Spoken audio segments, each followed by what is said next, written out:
କାର୍ତ୍ତିକ ମାସରେ ଆଜି ଆମର ହେଇଛି ବରା ଘୁଗୁନି ତରକାରୀ,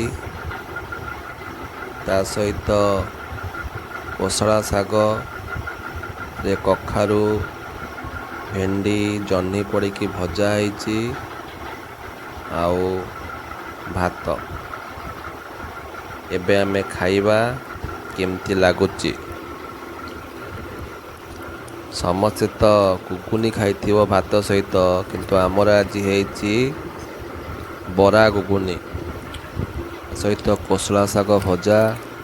ଆଉ କାର୍ତ୍ତିକ ମାସରେ କୋଶଳା ଶାଗ ଭଜା ଖାଇବ ଯେଉଁ ମଜା, ଆଉ କେଉଁ ଦିନ ମଜା ଲାଗିବନି। କିନ୍ତୁ ଆଜି ଆମର ଘୁଗୁନି ବରା ସହିତ ଶାଗ ଭଜା ହେଇଛି। ମୋତେ ତ ବଢ଼ିଆ ଲାଗୁଛି। ଆପଣ ଏମିତି କରି ଖାଆନ୍ତୁ। କେମିତି ଲାଗୁଛି କମେଣ୍ଟରେ ଜଣେଇବେ।